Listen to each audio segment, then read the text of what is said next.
मैं कर्नाटक से आता हूं, जहां पर हमारी भाषा कन्नड़ होती है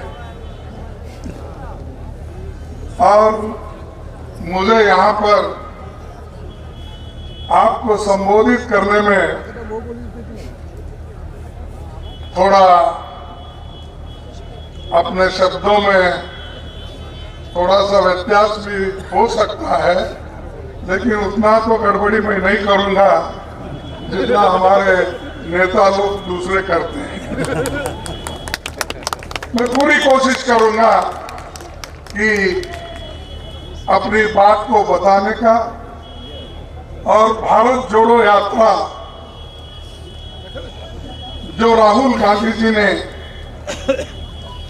इस देश में शुरू किया, कन्याकुमारी से लेकर कश्मीर तक उनका जाने का जो इरादा तय करके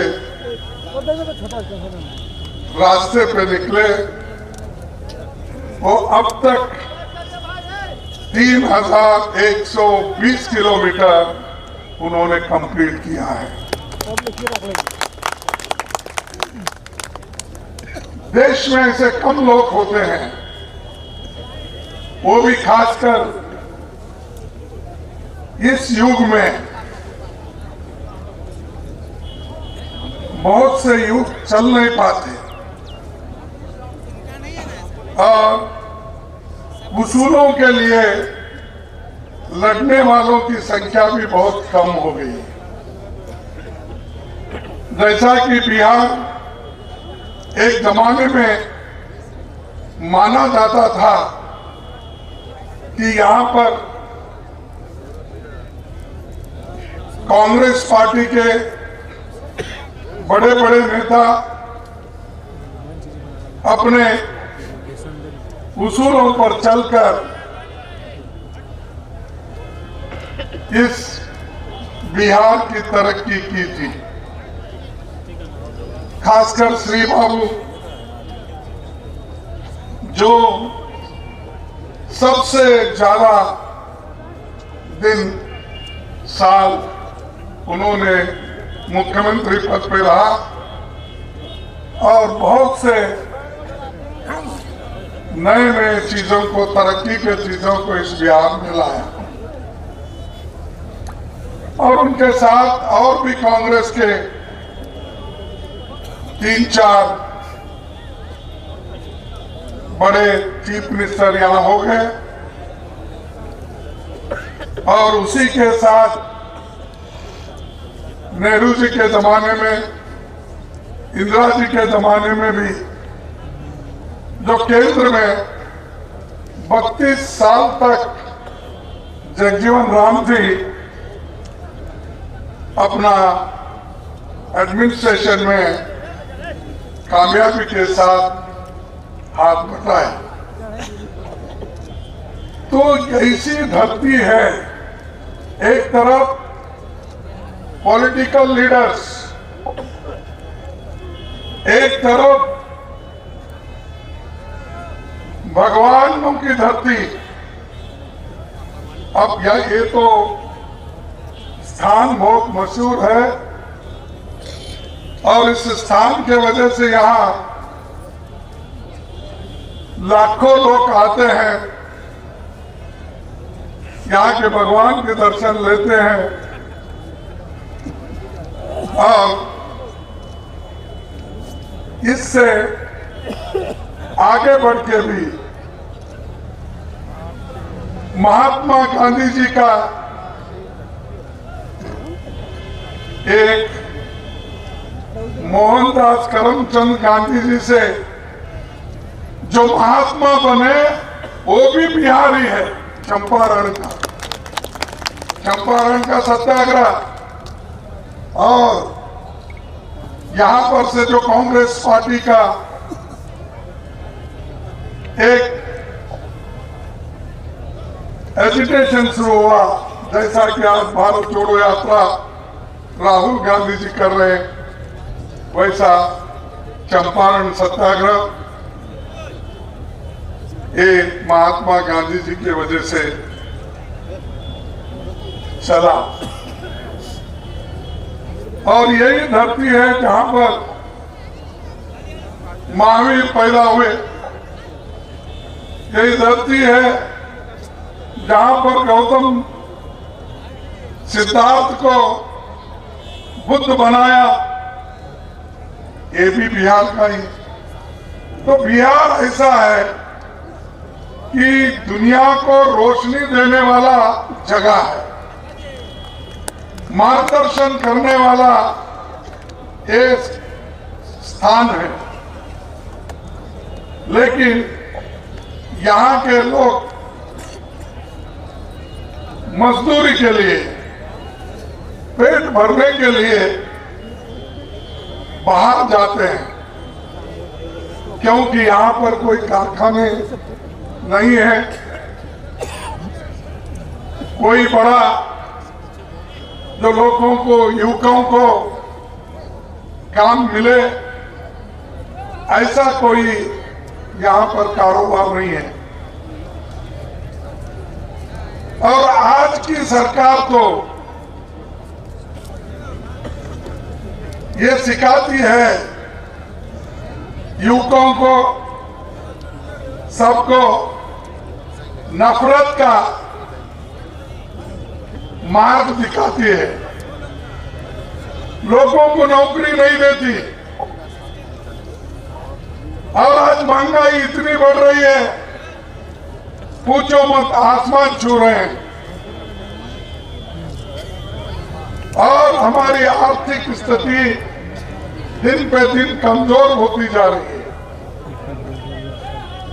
चलो। और मोदी जी हमेशा हमको कहते हैं, भाई कांग्रेस पार्टी 70 साल में क्या की। अरे अगर हम 70 साल में कुछ नहीं करते तो मोदी जी आप इस देश के प्रधानमंत्री नहीं बनते।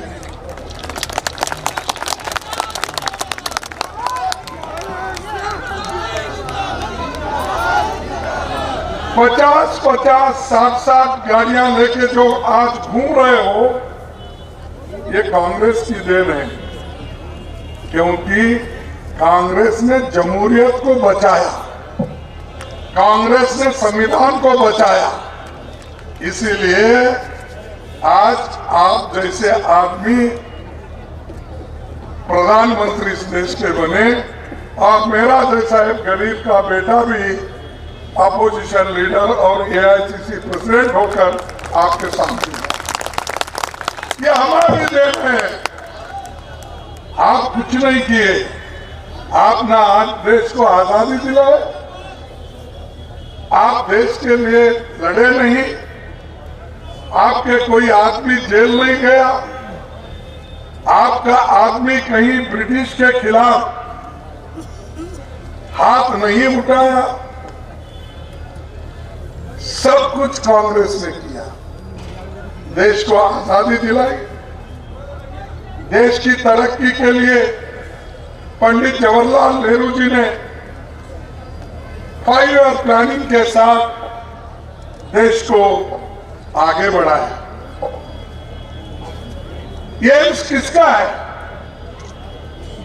IIT किसके हैं? मेडिकल कॉलेज किसके हैं? इंजीनियरिंग कॉलेज किसने बनाया?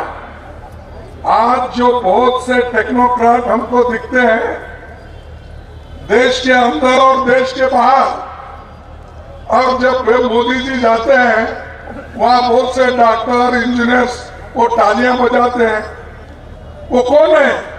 अरे जिनको हमने विद्या दी, जिनको हमने ग्रेजुएट बनाया, जिनको हमने इंजीनियर बनाया, वही लोग आपका स्वागत वहां करते हैं।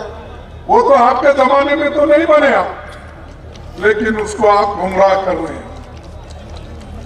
उनको कुछ गलत सलत बोलकर हेट की पॉलिसी, एक दूसरे के खिलाफ समाज को तोड़ना, धर्म के नाम से अलग करना, गरीबों को कुचलना, ये काम बीजेपी का है। हमारा काम सबको जोड़ना है। भारत जोड़ो, इसीलिए ये यात्रा यहां से प्रारंभ हम किए हैं और ये कम से कम 1200 किलोमीटर ये चलने वाला है और बोधगया में इसकी आखिरी समापन होगा। तो ये काम हम करते हैं, शांति से लड़ते हैं। लोगों को आज उनके जो तकलीफात हैं, आज जो इतनी बेरोजगारी है, महंगाई है, ये आवाज कांग्रेस पार्टी उठा रही है। लेकिन बीजेपी हमेशा झगड़ा लगाने की कोशिश करते हैं, कुछ ना कुछ। अरे हम अगर जिंदा रहे तो ही आगे बढ़ेंगे ना। पेट भर गया तो ही भगवान की भी पूजा याद आती है, पेट खाली तो भगवान भी याद नहीं आता। क्योंकि हमेशा आदमी जिंदा रहने के लिए खाना खाना जरूरी है ना, पानी पीना जरूरी है या नहीं है? तो जब खाना खाना जरूरी है, पानी पीना जरूरी है, जिंदा रहना जरूरी है, तो भाई हाथ को नौकरी तो दो जिंदा रहने के लिए।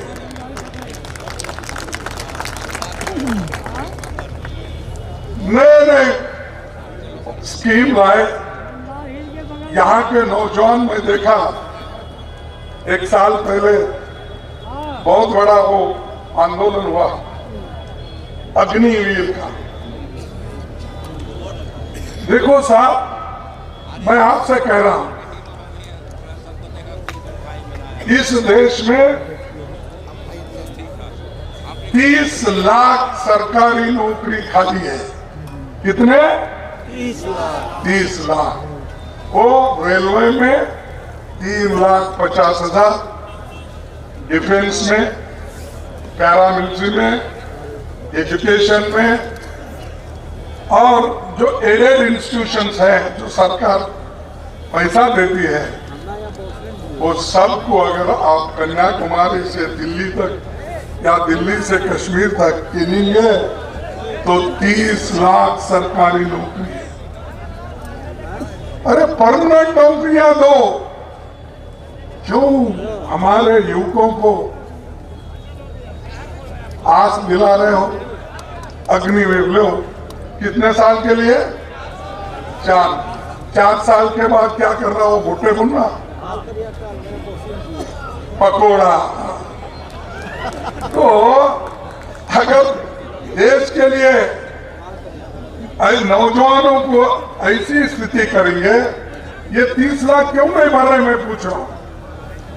अब मैं देखा, जब अपने इसमें टीवी पे हमारे प्रधानमंत्री जी ये अपॉइंटमेंट ऑर्डर 71,000 लोगों का जो अपॉइंटमेंट किए थे हर डिपार्टमेंट में, तो उसका सर्टिफिकेट बांट रहे थे।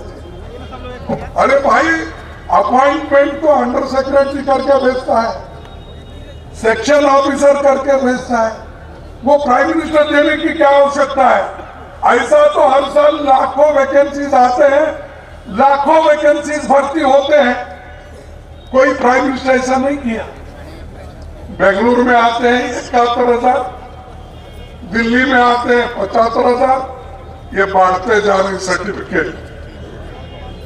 ये सर्टिफिकेट बांटने वालों को मैं याद दिलाना चाहता हूं। आप तो पहले कहते थे हर साल अगर आप मुझे चुन के लाएंगे तो मैं हर साल 2 करोड़ नौकरियां दूंगा। कितने? 2 करोड़। मिला क्या आपको? नहीं मिला। नहीं। मैं समझा बिहार लोग लड़ाकू है, यहाँ पर लड़के लिए होंगे समझा था। हम कर्नाटक में तो नहीं मिला हमको, आपको तो मिला समझा था। नहीं मिला। फिर उसके बाद बोले मुझे चुन के लाओ, मैं गरीब आदमी हूं और मुझे चुन के अगर लाएंगे तो विदेश में जो काला धन है वो लाकर 15-15 लाख आपके जोब में डालूंगा, हर घर को दूंगा। दिए नहीं। फिर अब आप बोलिए क्या मोदी साहब झूठे हैं क्या हम झूठे हैं?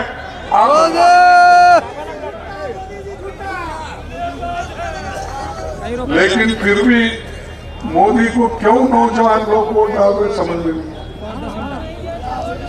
ये क्या हो रहा है इस देश में? हम तो देश के लिए लड़े, आजादी लाए, डेवलपमेंट किए, बहुत से कारखाने बनाए, सब कुछ किए, लेकिन चंद लोग वो मोदी मोदी बोलते हैं। अरे मोदी ने तो देश को बर्बाद किया, अब और एक सर्टिफिकेट लेके फिर रहे हो मोदी। परसों डिमोनेटाइजेशन हुआ ना, नोटबंदी, क्या बोलते नोटबंदी है ना, नोटबंदी। सुप्रीम कोर्ट में जजमेंट आया, जजमेंट आने के बाद वो बीजेपी के लोग हर टीवी में जाना, देखिए नहीं हम जो किए थे वो सुप्रीम कोर्ट ने अपहेल किया, सुप्रीम कोर्ट ने बहाल किया। अरे बाबा, ड्राइविंग लाइसेंस मिलने से अगर ड्राइवर ठीक ढंग से गाड़ी नहीं चलाता तो एक्सीडेंट हो जाता है। वैसा नोटबंदी करने का हक सरकार को है, लेकिन आपने जो गलत तरीके से किया उसके वजह से हमारे माँ बहनों, छोटे मोटे व्यापारियों का, सबका नुकसान हुआ। देश को आर्थिक व्यवस्था उसकी बिगड़ गई, लेकिन आप वो सर्टिफिकेट बता रहे, सुप्रीम कोर्ट ने कहा इसीलिए हम जो किए वो ठीक है। कोई आपके सरकार के अथॉरिटी को चैलेंज नहीं किया। चैलेंज इस बात का हुआ, अरे भाई नोटबंदी करने से देश का बहुत बड़ा आर्थिक नुकसान होगा, यह हमने कहा। इससे उद्योग जाएंगे, गरीब लोग परेशान हो जाएंगे, किसान परेशान हो जाएगा, माँ बहने जो हमारे बचा के रखे थे वो खत्म हो जाएगा, ये हमारा कहना था। ये पीड़ा हमने बताई, लेकिन मोदी जी, बीजेपी कभी नहीं सुनी। तो इसीलिए देखिए, बिहार से खाद गायब हो, अब सब एक एक करके गायब हो जाएगा। अगर मोदी ऐसा ही करते रहेंगे और आप बर्दाश्त करते रहेंगे तो उंगली दिए तो आदमी को निगल लेते हैं। ऐसी बीजेपी पार्टी है। इसीलिए मैं आप तमाम लोगों को यही बताना चाहता हूं कि हम जो लड़ाई लड़ रहे हैं, ये भारत जोड़ो यात्रा, नफरत छोड़ो भारत जोड़ो, ये इसलिए कर रहे हैं कि देश एक होगा। एक होकर अगर हम काम करेंगे, मिल के काम करेंगे, तो देश की तरक्की भी होगी, देश एकता के साथ रखेगा, देश सबके लिए होगा। इसलिए हम ये चाहते हैं कि इस देश को हमको बचाना है, एक रखना है और प्रगति के साथ आगे बढ़ना है। तो दोस्तों, मैं और ज्यादा वक्त न लेते हुए मैं एक छोटी सी कविता, या उसको आप शायर बोलो, कविता बोलो, कुछ भी बोलिए, तो कर्मवीर कभी नहीं घबराते, कर्मवीर कभी नहीं घबराते, आपत्ति और अंगारों से वीर क्रांति कर देते हैं अपने शुद्ध विचारों से। ये हमारा शुद्ध विचार है। सबको साथ ले चलने का हमारा विचार है, सबके साथ सबको जोड़ने का हमारा है। तो इसीलिए ये भारत जोड़ो यात्रा जो राहुल गांधी जी कर रहे हैं, और यहाँ फिर आप हाथ से हाथ जोड़ो, और ये भारत जोड़ो की यात्रा जो आज हमारे कांग्रेस प्रेसिडेंट के नेतृत्व में जो चल रहा है, इसको आप सभी से मजबूत कीजिए। और वो नए प्रेसिडेंट बने हैं और उनके नेतृत्व में हम चाहेंगे हम तीनों गठबंधन के लोग स्वाभिमान के साथ एक जगह रहे, सबको जगह मिले। ऐसा न हो एक ऊपर एक नीचे, एक उधर ये इधर नहीं। जैसा एक आदमी स्वस्थ बनना है, अगर आपको स्वस्थ दिखना है तो उसके आंखें भी ठीक रहना, उसके हाथ भी ठीक रहना, उसका सर भी ठीक रहना, उसके पैर भी ठीक रहना, पेट भी ठीक रहना, तभी तो वो एक परफेक्ट आदमी बनता है। वो परफेक्ट रहेगा और देश के लोगों को, बिहार के लोगों को सुख और समृद्धि से आगे बढ़ाए। तो इतनी